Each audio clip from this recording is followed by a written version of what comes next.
আসসালামু আলাইকুম সুপ্রিয় একাদশ ও দ্বাদশ শ্রেণীর শিক্ষার্থী ভাই বোনেরা, কেমন আছো তোমরা? আশা করছি সবাই ভালো আছো, তাই না? তো আজকে আমি তোমাদের আইসিটি বইয়ের তৃতীয় অধ্যায় পড়াবো আর কি। আইসিটি চ্যাপ্টার 3, থার্ড চ্যাপ্টার, যেখানে আছে হলো সংখ্যা পদ্ধতি এবং ডিজিটাল ডিভাইস। নাম শুনে ভয় পাচ্ছ? ভয় পাওয়ার কিচ্ছু নাই। এই অধ্যায়টা এমন একটি গুরুত্বপূর্ণ অধ্যায় যেখান থেকে তুমি বোর্ড পরীক্ষায় বলো, ইউনিভার্সিটি ভর্তি পরীক্ষায় বলো, সব জায়গায় থাকবে এবং থাকবে এবং থাকতেই হবে। বুঝা গেছে? এই অধ্যায়টা এত গুরুত্বপূর্ণ। তো চলো কথা না বাড়িয়ে অধ্যায়টা শুরু করা যায়, তাই না? চলো শুরু করি। অধ্যায়ের নাম কি? তথ্য, তাই না? সংখ্যা পদ্ধতি ও digital device. Number system, number chapter 3 লিখে দেই। চ্যাপ্টার 3, নাম্বার সিস্টেম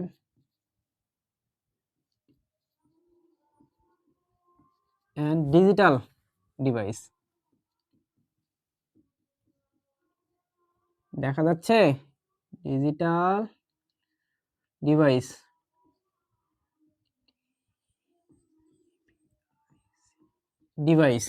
বুঝা গেছে? Number system and digital device, এটা একটা পার্ট, এটা একটা পার্ট, এটা 1 নম্বর পার্ট, এটা 2 নম্বর পার্ট। এই দুটা পার্ট মিলে এই অধ্যায়টা তৈরি আর কি। তো আমরা এখান থেকে শুরু করব, একদম ধীরে ধীরে ধীরে ধীরে পুরা অধ্যায়টা কমপ্লিট করে ফেলবো, যতটুকু পারি আজকে করার চেষ্টা করব। নাম্বার সিস্টেম, সংখ্যা পদ্ধতি। সংখ্যা পদ্ধতির নাম শুনছো না? হ্যাঁ, সংখ্যা পদ্ধতির নাম শুনছো?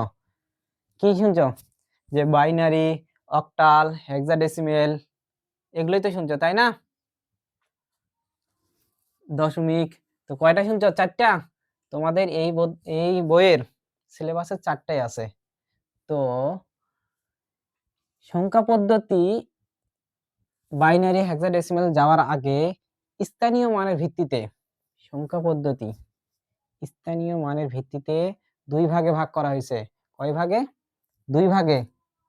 লিখে ফেলি, একদম খাতায় নোট করে ফেলবে। বুঝা গেছে? স্থানীয় মানের ভিত্তিতে, স্থানীয় মানের ভিত্তিতে 1 নম্বর হলো পজিশনাল নাম্বার সিস্টেম, স্থানিক সংখ্যা পদ্ধতি।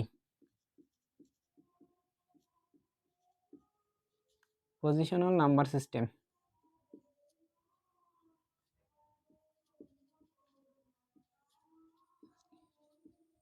পজিশনাল নাম্বার সিস্টেম, যেটার অর্থ হচ্ছে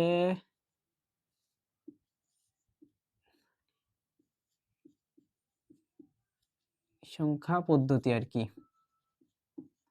আর 2 নম্বরটা কি? 2 নম্বরটা হচ্ছে non positional number system, non positional number system,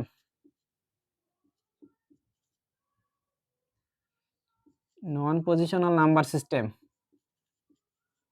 অস্থানিক সংখ্যা পদ্ধতি, non positional number system. Non positional দেয়নি?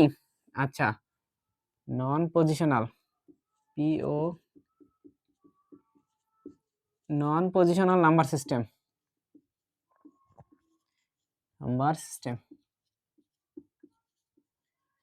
যেটার অর্থ হচ্ছে অস্থানিক সংখ্যা পদ্ধতি।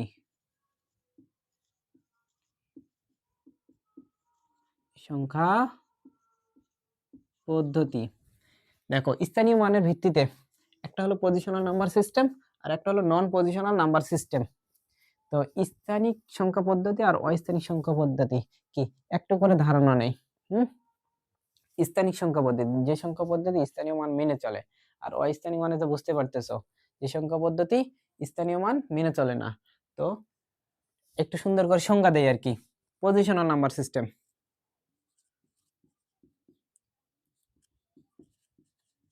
Positional number system.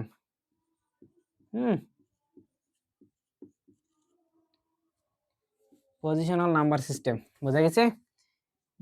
যে সংখ্যা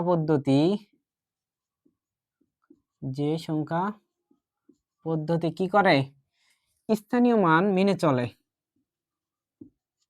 স্থানীয় মান মেনে চলে।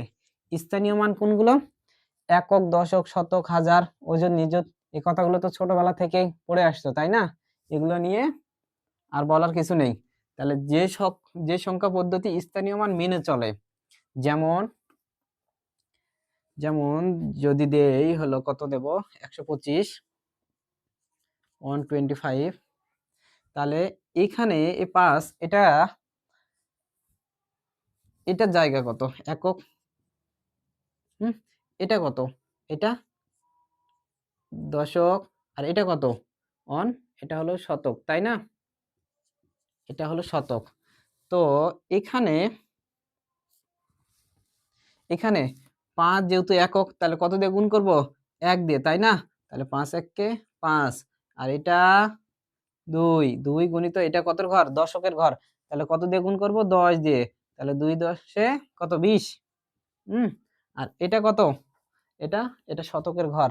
তাহলে 1 গুণিত 100, 100। তাহলে এখানে গুণ করলে 100 হয়। দেখো তো, যোগ করো তো কত হয়? 120 আর 5, 125, 125, 125। এই যে এখানে যোগ করে কত পাইছো, আর এখানে দেখো তো কত পাইছো। এখানেও 125, এখানেও 125, মিল আছে? তাহলে যদি মিল থাকে তাহলে এটা কি সংখ্যা স্থানীয় মান মেনে চলে। বুঝা গেছে? এটা হলো পজিশনাল নাম্বার সিস্টেমের মধ্যে পড়বে। যদি আরেকটা দেই 125 দিয়েছি, এবার 130 দেই। হ্যাঁ, এটা কত? একক। এটা কত? দশক। এটা কত? শতক। এটা কত? 0। 0 গুণ কত? 1। যদি পাওয়ার দিয়ে লিখি, আচ্ছা যদি এইরকম করে পাওয়ার দিয়ে লিখি, এগুলো, হ্যাঁ, বা 3 যদি দেই, পাওয়ার দিয়ে লিখি, তাহলে সমস্যা কোথায়? এই যে 1 কত? পাওয়ার দিয়ে লিখলে 10 এর উপর 0, তার মানে কত? 1, তাহলে 0, তাই না? আর এখানে এটা দশকের ঘর, তাহলে 3 গুণন 10, 10, এই যে পাওয়ার 1 অর্থাৎ 10, 3 10 30, তাই তো? আর এই যে এটা কতর ঘর? শতকের ঘর। তাহলে 1 গুণিত 100, তাই না? 100, 100 কত হবে? পাওয়ার কত দিতে হবে? পাওয়ার অলওয়েজ 2 দিতে হবে। তাহলে কত? 10, 10 আছে, ভিত্তি হলো 10, অর্থাৎ 10 আছে 2টা, 10 10 100। বোঝা গেছে? তাহলে এখানে 100, এখানে যোগ করো তো কত হয়? 100 আর 30 এর যোগ করো, 130। তাহলে এখানেও 130, এখানেও 130। এখানে 3, এটা দশক, এই ক্যারি করতেছে কত? 30। এখানে 1, এটা শতক, এটা শতকের ঘর, 1 ক্যারি করতেছে হলো 100। বুঝা গেছে? এভাবে এখানেও 5 ক্যারি করতেছে কত? 5, এককের ঘর 5, আর 2 ক্যারি করতেছে 20, আর 1 ক্যারি করতেছে 100। বুঝা গেছে? দিয়ে দেখো তুমি, এখানেও 130, এখানেও 130, এখানেও 125, এখানেও 125, অর্থাৎ মিল আছে। অর্থাৎ এটা কি স্থানীয় মান মেনে চলে। বুঝা গেছে? একটু করে ধারণা নাও আর কি। বুঝা গেলে এটা শেষ। এবার এটা আরো ভাগ আছে, এটার ভাগ আছে হলো বাইনারি, অক্টাল। বুঝা গেছে? একটু ধারণা নাও। এবার নন পজিশনাল নাম্বার সিস্টেম, এটা কোনটা যে স্থানীয় মান মেনে চলে না? দেখি তো এটা কোনটা। এবার হলো 2 নাম্বার, তাই না? নন পজিশনাল,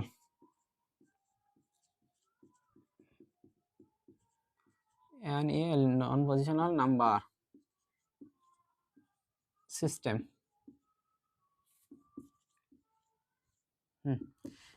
যে সংখ্যা পদ্ধতি কি করে না, স্থানীয় মান মেনে চলে না, স্থানীয় মান মেনে চলে না আর কি, মেনে চলে না। এগুলো কোনগুলো? এই যে সকল রোমান চিহ্ন বিশিষ্ট রোমান চিহ্নগুলো, যেমন এই যে এটা 1 2 3 4 5 6 7 8 9 আর কি 10, তারপরে xi 11, এগুলো কি, এই রোমান চিহ্নগুলো কি সংখ্যা পদ্ধতি সরি স্থানীয় মান মেনে চলে না, চলে হয়ে গেছে, না হবে, স্থানীয় মান মেনে চলে না। চলো তো দেখি, যদি এখান থেকে এটা কত ভিআই, আচ্ছা আইভি, তারপরে হলো ভি, তারপর ভিআই, হ্যাঁ এই যে 6, এটা নেই, এটা কত, এটা মানে 6 বুঝায়, এই পোলাপান এটা মানে কি, হ্যাঁ 6, তাহলে এটা হলো 1, আর এটা কত 5 5, এটার জায়গা কত একক, আর এটার জায়গা কত দশক, তাই না? এবার দেখি তো এটা কত 1 1 গুণন এককের জায়গায়, তাহলে 1 দ্বিগুণ, তাহলে কত 1, আর এটা কত 5, এটা মানে কি এটা 5 না, এই যে দেখো তো 5, এটা অর্থ কি 5 বোঝায় না, তাহলে এটা অর্থ যদি 5 বোঝায়, এটার জায়গা কত, এটা হলো দশক, তাহলে একে কত দিয়ে গুণ করবো 10 দিয়ে, তাই না? একে যদি 10 দিয়ে গুণ করি 5 10 এ 50 50, এবার যোগ করো তো কত হয় 50 আর 1 এ 51 51, এখানে তুমি পাইলা 50, এখানে এর অর্থ হচ্ছে 6, তাহলে আজও কি এটা সমান? হ্যাঁ এটা কি সমান? এটা তো সমান নয়। 51 আর 6 কি সমান? হ্যাঁ 51 আর 6 কি সমান? আর যদি করে দেখো তুমি, বিশ্বাস হয় না?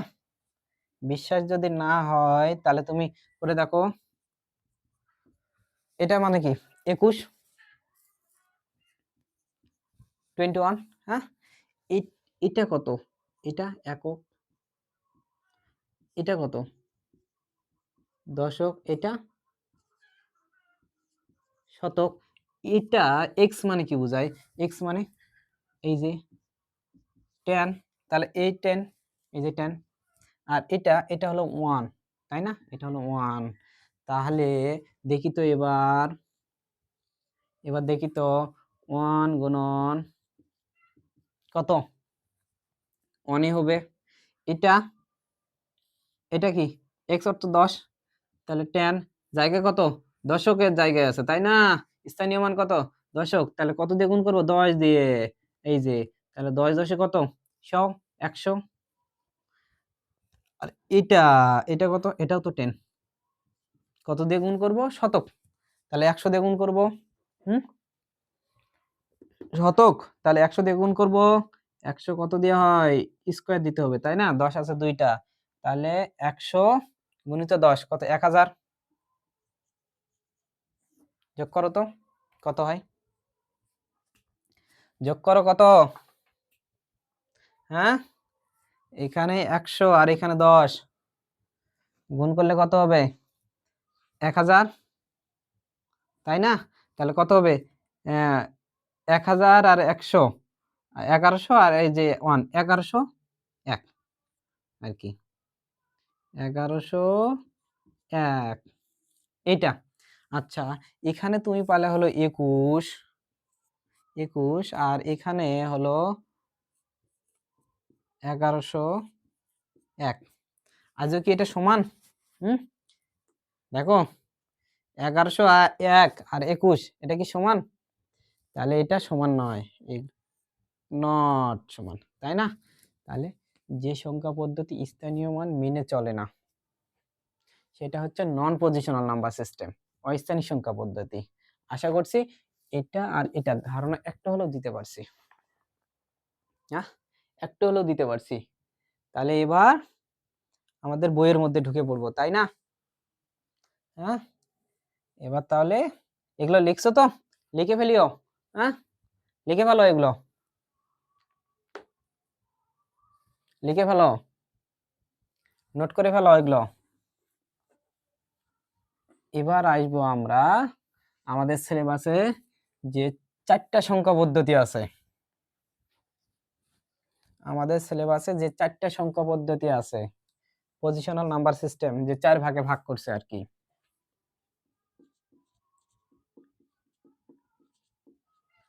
পজিশনাল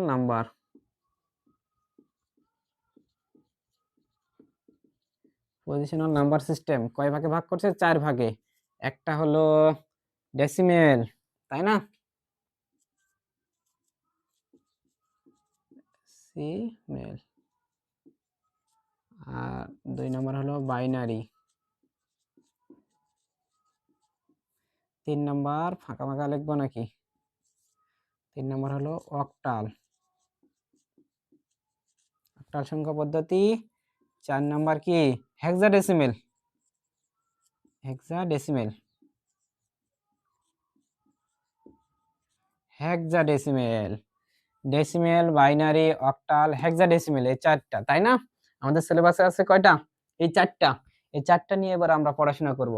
এগুলো রূপান্তর দেখব, কিভাবে একটা থেকে আরেকটা কনভার্ট করে সেগুলো, এগুলোর ভিত্তি কত, বেস কত, ডিজিট কোনটা, এগুলো বিট কোনটাকে বলে, এইসব আর কি। তো ডেসিমেল, আমরা যে সকল সংখ্যা পদ্ধতিটা মানে এমনিতে সাধারণত 190, 177 এগুলো ব্যবহার করি, এগুলো সব 10 ভিত্তিক, অর্থাৎ ডেসিমেলে। বোঝা গেছে? এগুলো কত?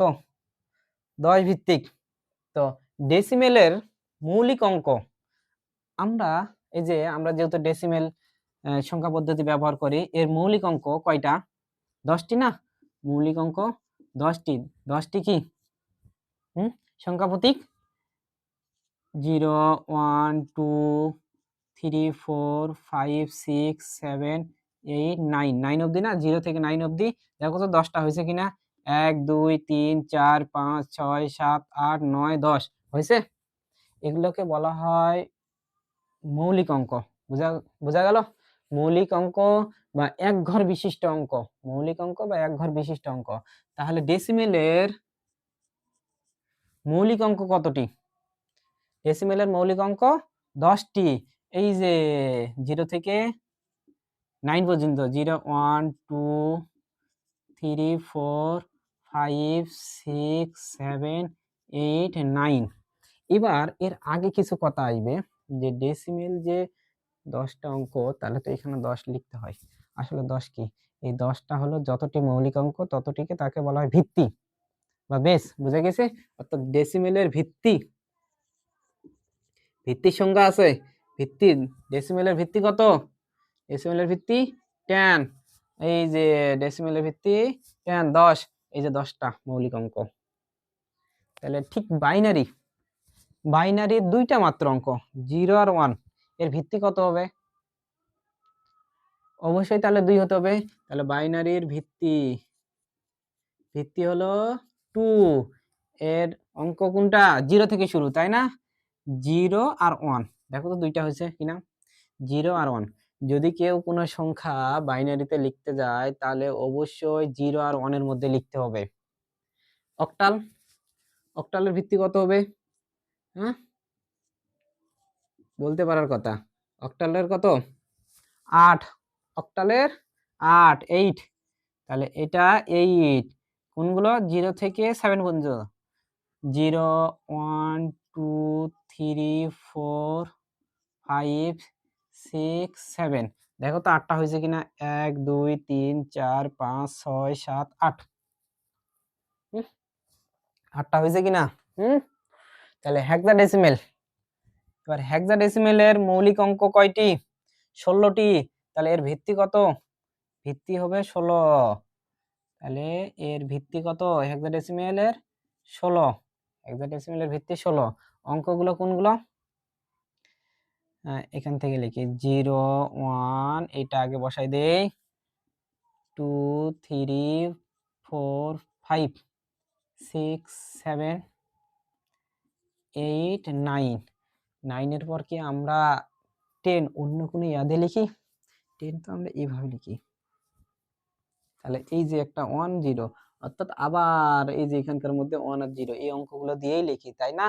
কিন্তু হেক্সাডেসিমেলের তো 16টা। তাহলে এরপর কি হবে? এরপর 16 এটা তো 16টা, এরপর কি হবে? এর জন্য তখন অ্যালফাবেট ব্যবহার করছে এ বি সি ডি ই এ পর্যন্ত। দেখো তো 16টা হয়েছে কিনা দেখো, 1 2 3 4 5 6 7 8 9 10 11 12 13 14 15 16 হয়েছে। দেখে নাও একটু একটু দেখে নাও। এগুলো দেখা হলে এবার আমরা রূপান্তর পড়বো আর কি, ডেসিমেল থেকে কিভাবে বাইনারি বা বাইনারি থেকে অক্টাল। আর তার আগে সম্পর্ক একটু দেখে আসবো আমরা। সম্পর্ক যে যদি এখানে ডেসিমেলের 10 হয় তাহলে বাইনারি 4 হয়, তাহলে বাইনারির 4 লিখতে আমরা কি কি ব্যবহার করব এটা একটু দেখে আসি সম্পর্ক আর কি। দেখো তো লিখে নাও, লিখে নাও সবাই। লিখে নাও, লিখা হলে আমি মিশাবো আর কি। একটু সম্পর্কগুলো দেখে আসি এদের মধ্যে, এদের সম্পর্কগুলো একটু দেখে আসি। এদের সম্পর্ক দিব হলো ডেসিমেল, তারপরে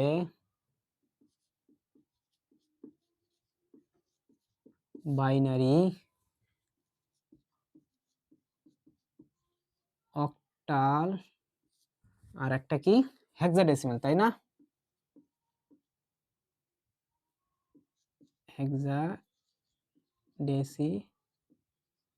হেক্সাডেসিমেল। হ্যাঁ, ডেসিমেলের মৌলিক অঙ্ক এক ঘর বিশিষ্ট অঙ্কগুলো কত? 9টা। ডেসিমেলের 10টা, তাই না?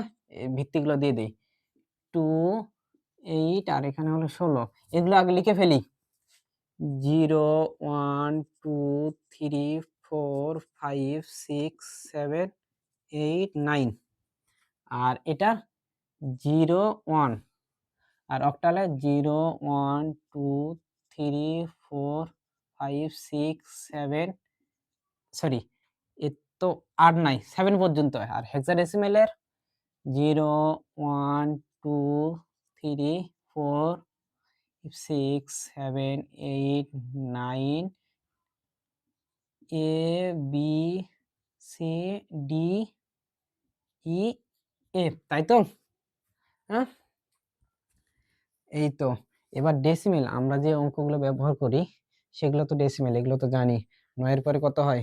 10 11 12 13 14 15, তাই না? এটার 15। তাহলে এটা তো আমরা জানি 15 পর কত হয়? 16 হয়। তারপর 2 ঘর হয়ে গেলে অর্থাৎ 19 2 ঘর হয়ে গেলে তারপরে কত? এই যে এখানে 1 ঘর বেড়ে যায় অর্থাৎ 20। বুঝা গেছে? আচ্ছা দেখতেছি এগুলো। তো এখানে হেক্সাডেসিমেলের লেখছি, বাইনারি লেখছি, অক্টাল লেখছি, আর এখানে ডেসিমেলের লেখছি। তো এখানে এটা আগে লিখি। অক্টালে 7 এর পরে কত? 7 এর পর 8 কিভাবে লিখবো? 7 এর পর এখানে এগুলো সবগুলাই হলো এক ঘর বিশিষ্ট অঙ্ক।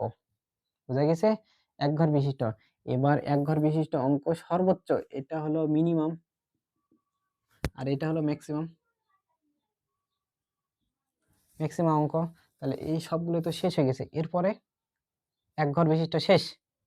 যেমন এরপরে আমাদের এই যে এখানে দেখো, এখান থেকে এক ঘর শেষ, এরপরে আসছে দুই ঘর, দেখো তো দুই ঘর, দুই ঘর, দুই ঘর শেষ হয়ে গেলে তারপর আসবে তিন ঘর, তারপরে আসবে চার ঘর, এইরকম করে অঙ্ক বাড়তেছে না? তাহলে এখানে তো এক ঘর বিশিষ্ট অঙ্ক শেষ, অর্থাৎ মৌলিক অঙ্কগুলো শেষ। তারপরে কিভাবে, হ্যাঁ, দুই ঘর নিতে হবে। তাহলে দুই ঘর হবে, এরপরে হলো 10, তারপরে হলো 11, তারপরে হলো 12, এরপরে হলো 13, 14, 15, তারপরে হলো 16, কত পর্যন্ত আছে, 17, 17। আবার দেখো তো এই যে মৌলিক অঙ্কগুলো এখানেও শেষ হয়ে গেল, মৌলিক অঙ্কগুলো এখানেও শেষ হয়ে গেল। তারপরে কি করব, তাহলে এইদিকে একটা ঘর বাড়াই দেবো, অর্থাৎ 17। এখানে তো 8 আর এই যে 8 আর 9 নাই, তাহলে এখানেও লিখতে পারবো না। হুম, তাহলে আবার আমাকে এই যে 0 দিয়ে কিছু একটা লিখতে হবে, অর্থাৎ এখানে 20। এগুলো কিভাবে লিখলাম বলবো, অবশ্যই বলবো। হুম, অবশ্যই বলবো, বুঝা গেছে? এই যে এবার তাহলে বাইনারিটা এভাবে লিখে ফেলি। বাইনারিটা, এই যে বাইনারি, বাইনারি তো এই যে দুইটা অঙ্ক এক ঘরের মধ্যে শেষ। এবার দুই ঘরে যাব, দুই ঘরে যেতে হলে কি হবে, অবশ্যই এদিকে আরেকটা ঘর নিতে হবে। তাহলে এখানে 0 থেকে শুরু, এবার 1 0 10, 0 1, তারপরে এখানে 10, অর্থাৎ এখানে 2 আর এটার কত বাইনারির 10, আর এখানে কত, এখানেও 2, এটাতেও 2, মিলতেছে? এই যে এরকম করে দাগ টানে মিলাবে আর কি। সম্পর্কটা হচ্ছে ডেসিমেলের যদি 2 হয়, বাইনারিতে 10 হবে, অক্টালে কত হবে, 2 হবে, আর হেক্সাডেসিমেলের 2 হবে। তারপর 10 এর পরে কত হবে, 1 আছে, তাহলে 11, 11, 11-র পরে হবে তাহলে কত, 1, সর্বোচ্চ সংখ্যা 1, তাহলে এটা শেষ হয়ে গেছে।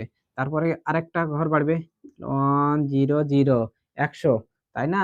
তারপরে 101, তারপরে 110, তারপরে কত, 111, 110, তারপরে 111। দেখো তো সর্বোচ্চ হয়ে গেছে। তারপরে এবার 3 ঘরও শেষ, এবার কত আসবে, 4 ঘর, অর্থাৎ 1 2 3, 4টে ঘর বিশিষ্ট, 4 ঘর বিশিষ্ট অঙ্ক। এখানে 4 ঘর বিশিষ্ট, তারপরে 1001, তারপরে কত আসবে, 1010, তারপর হচ্ছে 1100 আসবে, তারপরে 1101, তারপরে কত আসবে, 1110, তাই না? তারপরে আসবে হলো 1111, এইরকম করে 4টা ঘরও শেষ। এরপরে 5 ঘর বিশিষ্ট, এরকম করে বাড়তে হবে। এইরকম করে A3 এর 11, A3 এই যে এরকম করে মিলাবা আর কি। অর্থাৎ দেখো তো ডেসিমেলের 4 বা অক্টালের 4 আর বাইনারিতে কত, 100 লিখতে হচ্ছে, তাই না? এটা হচ্ছে সম্পর্ক। এখন কথা হলো যে তোমাদের আমি যেটা বললাম বা বলতেছিলাম যে এগুলো এক ঘর, তারপরে 2 ঘর, তারপরে যাচ্ছে 3 ঘর। তো আমরা কিভাবে করব আর কি? আমরা কিভাবে বুঝবো? আচ্ছা, চলো তাহলে ওটাই দেখি। কার তো কত জনের কত ইচ্ছা হয়, তাই না?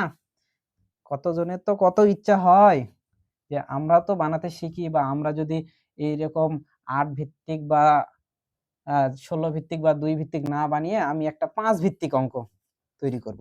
5 ভিত্তিক, যার ভিত্তি হলো 5, ভিত্তি হলো কত, 5। তাহলে এর অঙ্ক কত হবে, 0 1 2 3 4। দেখো তো 0 থেকে 4 পর্যন্ত কয়টা হয়েছে, 1 2 3 4 5, 5টা হয়েছে। হুম, ভিত্তি হলো 5, অঙ্ক হলো তাহলে 5টা। এইটা হলো এক ঘর বিশিষ্ট বা মৌলিক অঙ্ক। মৌলিক অঙ্ক, মৌলিক অঙ্ক শেষ হয়ে গেছে। এরপরে কত, 4 এর পরে কত লিখবে, 5, 5 তো লেখা যাবে না। আর এক ঘর শেষ, এবার দুই ঘর, এবার দুই ঘর। আচ্ছা, এই যে আমরা যে এই অঙ্কগুলো লিখতেছি ১ ২ ৩ ৪, এর সামনে তো জিরো আছে, তাই না? এই যে এইরকম, কেননা দেখো তুমি ১ ২ ৩ ৪ ৫ ৬ ৭ ৮ ৯, এরপরে ১০, এই যে এখানে ১০। আচ্ছা, এইটা তো আমাদের ডেসিমেলে আসলো, এই যে ০ ০ ০ ০ ০ ০ ০, সবগুলোর সামনে 0 আছে।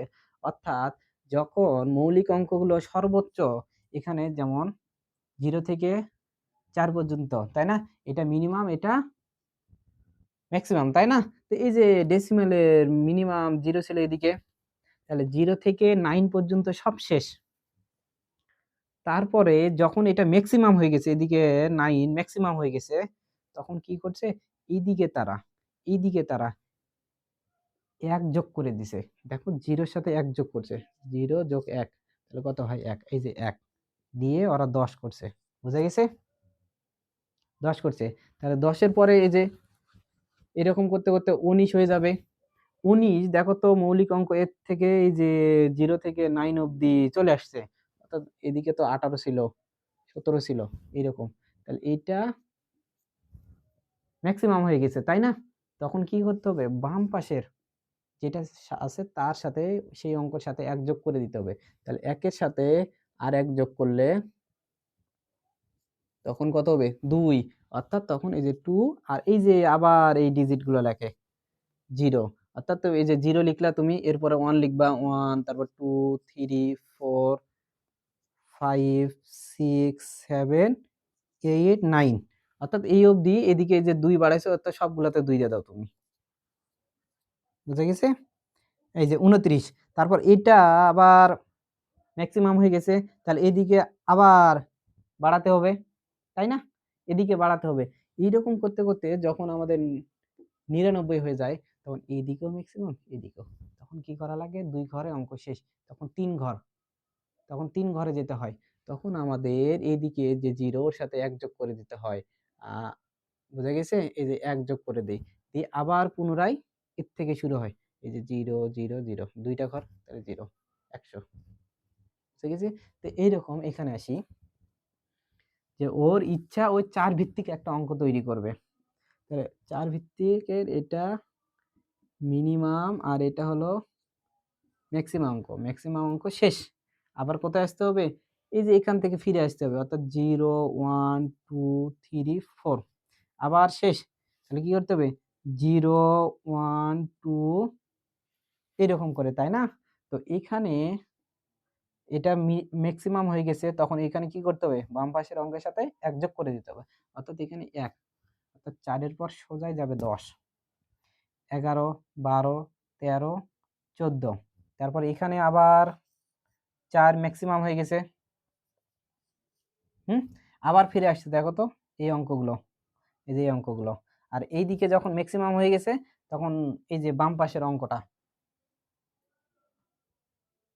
বাম পাশের অঙ্কের সাথে কি করবে? 1 যোগ করে দিবে। তাহলে 1 আর 1 এ কত? 2, তখন 2 এর ঘর চলে যাবে। বুঝা গেছে? অর্থাৎ 14 এর পরে 20 21 22, 22 এর পরে কত হবে? এখানে 22, তারপরে এই যে 23, তারপরে 24, আর এদিকে 2 এর ঘর, তাই না? এদিকে আবার ম্যাক্সিমাম হয়ে গেছে।